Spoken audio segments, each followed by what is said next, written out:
Assalamu alaikum, peace be with you and welcome to Islam and Life with me, Tariq Ramadan, broadcasting from London. In today's show we ask the question, what should Muslims in Europe be concerned about protecting Syria's sovereignty? The world's attention is on Syria, a country whose credibility and sovereignty are being challenged by Western powers and Arab states. It is a country whose crisis has polarized opinion and fired debate. What principles are central to this story, and should a country's sovereignty be upheld in all circumstances? This week's Islam and Life asks, why should Muslims in Europe be concerned about protecting Syria's sovereignty? This is a very important topic, and it's very difficult to get an opinion about what is happening in the region, in the Middle East, and in Syria particularly. If we come to what is happening among the Muslims, much opinion, different positioning, divisions, and still there are things on which all the Muslims agree and they are central to the discussion. When it comes to facing oppression or keeping the sovereignty of the country and getting something for the future, which is stabilized Syria, autonomous, independent Syria, far from any kind of foreign interventions. These are questions that are central, not only for Syria, but for the region. Because what we have today is divisions between Muslims. It's also unstable situation in the whole Middle East, and we should ask ourselves, what are the interests that are protected and what is the future in the region? These are central questions that we have to ask as Muslims, as human beings, and then we come back to Europe and we ask us as European Muslims or Muslims living in Europe, what could be our position, what we should care about what is happening there, what is the relationship between the Muslims that are living in Britain, in France, in Germany, or in the United States, and the situation in the Middle East. Critical questions, important one for every one of us. And then to answer all these questions, I'm joined by my guest, Middle East analyst Shaban Sayed. Thank you so much for being with us today. Let me come first to this question, which is when we look at the Middle East and we look at what is happening in Syria, why, from where we are, you think that it's important to get a sense or to understand what is happening in the region, at least, even if we disagree, to try to understand what is happening? It's a very complicated subject, because what is happening in Syria, we can see the reflection of it on the streets of London. And what's happening in Syria is basically part of the Arab Spring, so-called Arab Spring, yeah, which is basically a strategy of the project for the new American century, which was put forward by neocon Zionists who basically want to overhaul the Middle East and bring in new they'll get rid of the old dictatorships that they had installed over years, yeah, who repressed their people, and now was the time to kind of for an overhaul, basically. And that is part and parcel of what they wanted, and under the guise that this is democracy being implemented, yeah, all they've done is basically left a trail of death and destruction in Libya, in Iraq, and now heading towards Syria. Yeah? And when I say to you that why we should be concerned is because, I'll give you one simple example. We had, not long ago, we had the Al-Majroon group go down onto Edgware Road with a... This is in London, yes? Yes, yeah. With the Al-Majroon group, which is the... and with Anjem Chowdhury. And they took a bunch of his own, let's say, Wahhabi Salafi group, went down to the Edgware Road, and with placards saying that Muslims should go and join Syria, the war in Syria, and to topple Assad, and Shias are the biggest threat to Islam. Yeah, and in the process they attacked some Shias walking down the road. Some old man got attacked and whatever. Yeah, so why would a group of let's say Muslims British Muslims living in the safety of London, having all the positive, living in comfort of London, want to go out into the Ajmer Road with placards and banners and asking Muslims to go and join the war in Syria. Yes, Why? we'll come to this, and I think that this is a very important point, because everything which is happening there has an impact on our lives in the West, in the United States, in Canada, even in Australia, come back to Europe. And we have to come to some of the important principles that should drive us in all this political discussion, or at least discussion on politics and different visions that we can have. You said something at the beginning which is important, once again, is that the so-called Arab Spring, and something which in fact came a long time ago and was repeated in 2003 by the previous president, George W. Bush, when he was saying we are for the democratization of the Middle East, and we saw what happened in Iraq, and then it's as if the Iraqi pattern is everywhere. It's to destabilize every country, and then to destabilize the region, to divide the people, and this is what is happening now, because we can see the passions that you were talking about, the group in the UK targeting the Shia, and we sometimes have on both sides people who are not understanding that this is a game. This division is not helping the Muslims. This is the great threat for the future. Having said that, and getting this sense, it's as if even now we don't have this political awareness among the Muslims, even in the West. It's as if they were following this, celebration of this democratization process, and now we see that at the end, what we get in the region, the new Middle East, is a fragile Middle East, destabilized from within, and no political stability, a new economic dependency. So how can we, at least from where we are as Europeans, get a better understanding of this? Because this is also going to help us when it comes to the streets and some of the groups that are instrumentalized or are instrumentalizing the issues and promoting, targeting the Shia, for example, which is in fact the worst that we can get from within our religious unity. Well, the thing is that when you said in the very important word, you said game, yeah? This is a political game that's playing out, yeah? And we're just pawns in this game. Who is this we? We as Muslims, right? All the Muslims? But I'd also like to add, we as all Muslims, yeah? Because they don't realize whether you're Shia or Sunni, we're all involved in this game. When they were abusing the Muslims in Iraq, in Abu Ghraib, yeah? Where they tortured them, urinated on them, and desecrated the Quran, and they had dogs, and those pictures that were sent down the internet, yeah? Who, did they care whether you're Shia or Sunni? They didn't give a damn, right? As far as they were concerned, you're Muslims, and that was your fate, and that's what they were doing, yeah? So we as Muslims should wake up to the fact that we should not fall into these divisions, yeah? It's a game that's been set out. We as Shia Sunnis have lived for thousands of years together. There has never really been any intermarriage. There's been intermarriage and stuff. There's never been any problem. All of a sudden now, we have the worst thing that could have happened. We are now pitted against each other, and this is part of the destabilization of the Middle East and part of what's happening to us. But unfortunately, you are saying we and they. We as Muslims who have to wake up and to understand the game, and they are playing with this, and they are playing, Benabi, the Muslim philosopher and thinker, was saying we have been colonized because we were colonizable. We have been divided because we are dividable. And this is something which also we can see, unfortunately, among the Muslims, that we have Sunni scholars, sometimes Shia scholars, they are playing and falling into the trap by nurturing and coming passionate about something which is, hold on, we might need now to understand that some are playing with us. Well, the thing is, we cannot just say some playing. I tell you why. Because this is a strategy that has been implemented a long time ago. Yeah. Now, it's from both sides. I'll explain the both sides later. First of all, the biggest player at the moment with US and Israel is Saudi. Saudi Arabia has been fomenting a form of Wahhabism, Takfiri Islam, right? The Takfiris, Are you suggesting that Russia is not playing?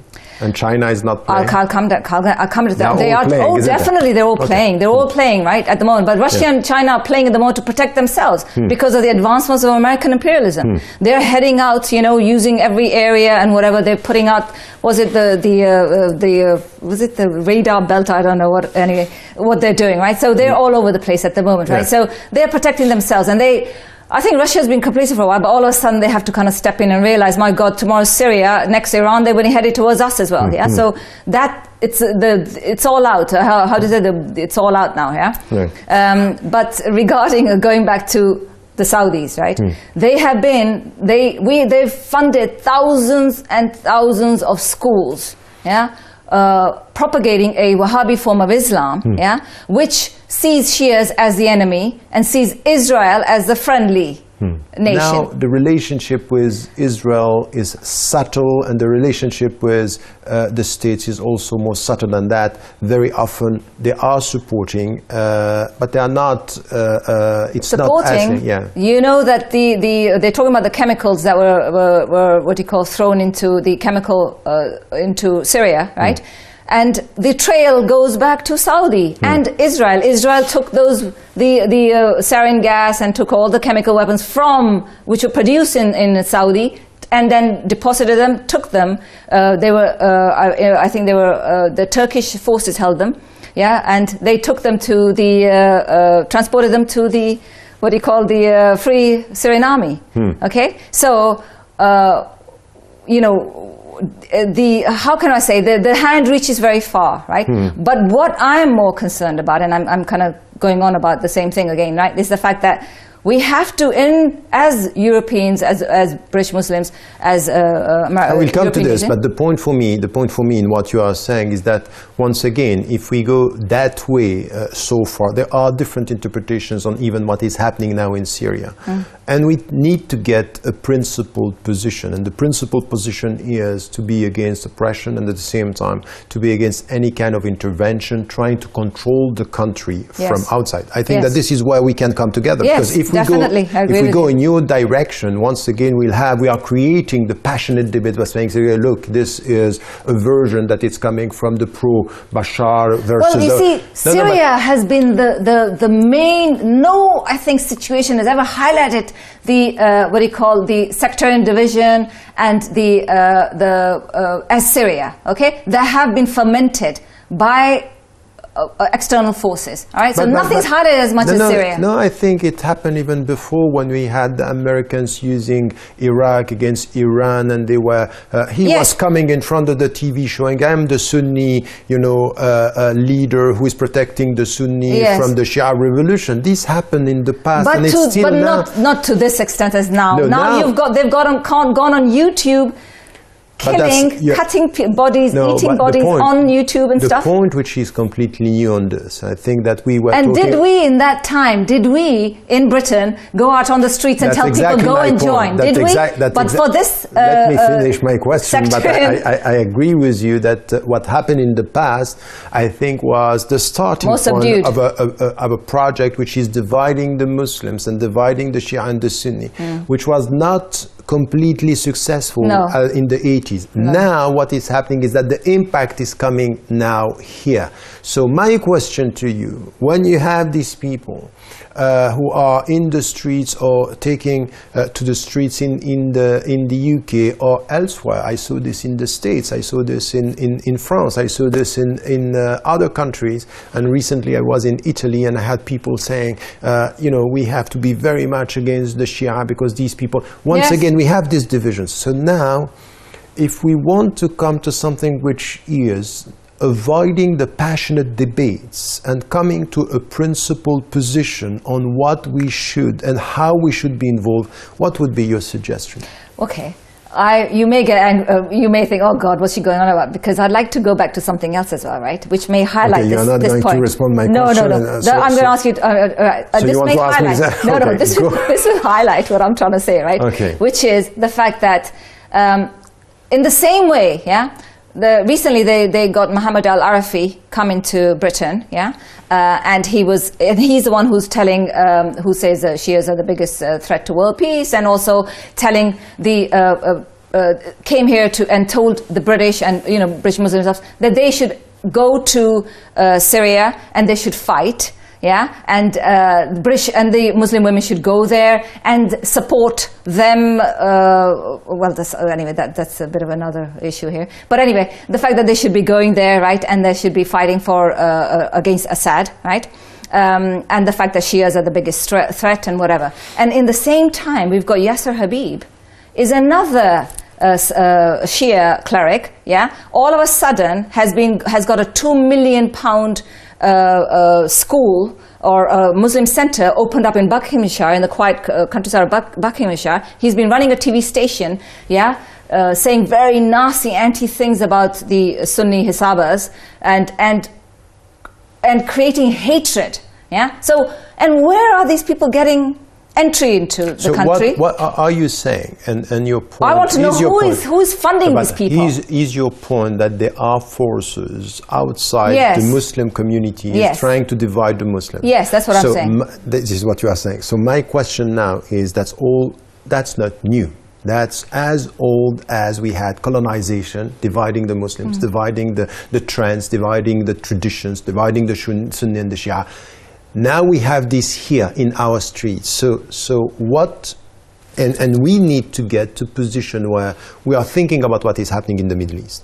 Now, our position in the Middle East should be really based on, look, it has to do with autonomy, it has to do with rule of law, it has to do with democracy, and it has to do with the West respecting the principles that they preach, meaning if the people are choosing, you have to let them choose, if they have to get this. So how can we make the European Muslims aware of all these games and to try to get the right position on the political field when it comes to this? Because the problem that we have is that for the first time in my life, on my own website, I have people insulting me for political position that I'm taking. Yes. While it's not possible to say you're against the Shia. No, I'm not. I'm just, it's a principled position.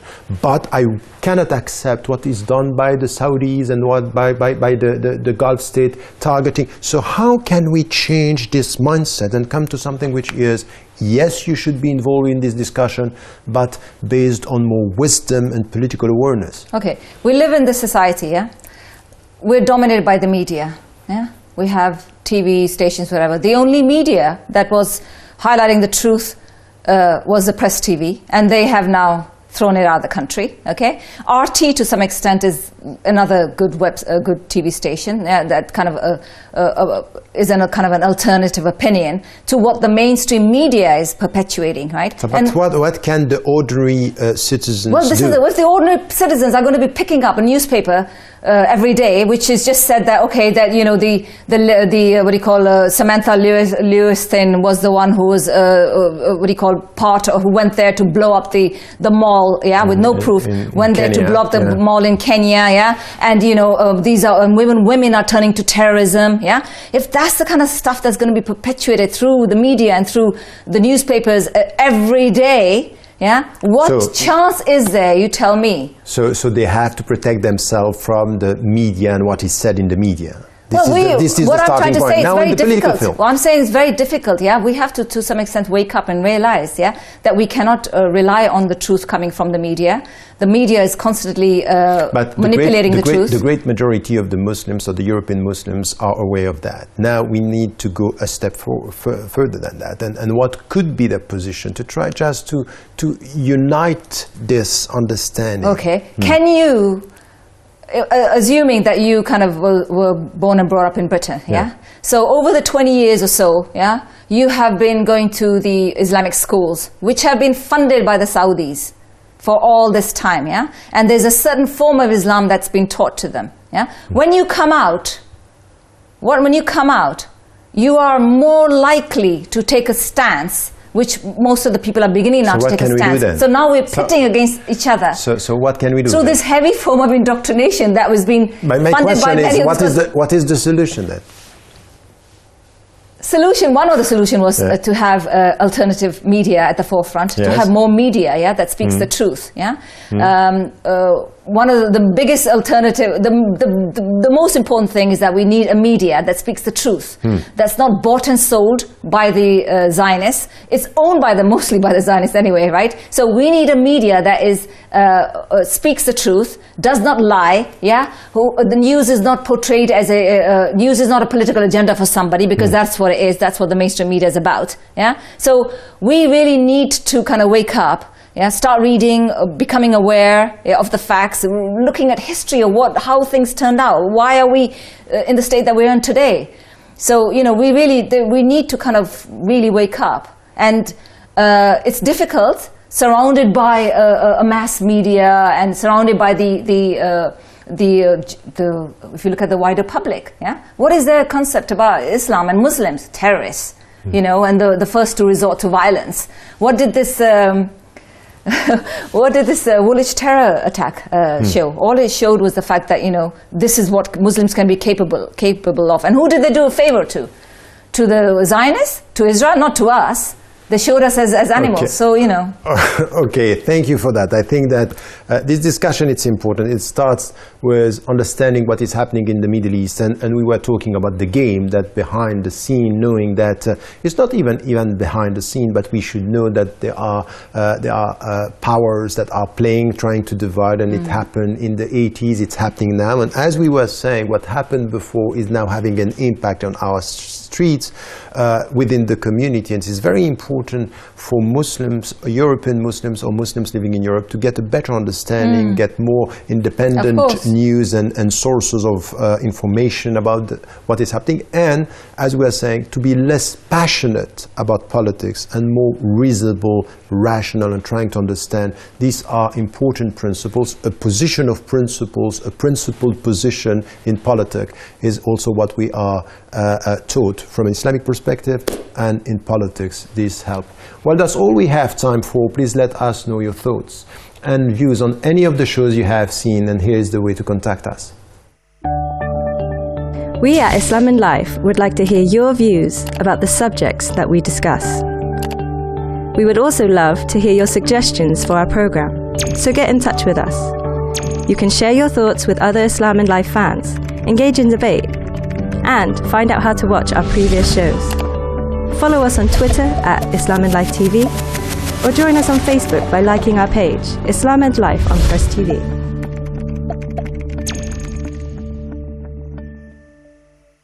Finally, I would like to thank my guest, Shabon Said. Thank you so much for your presence and your input, and I hope to see you next week, inshallah.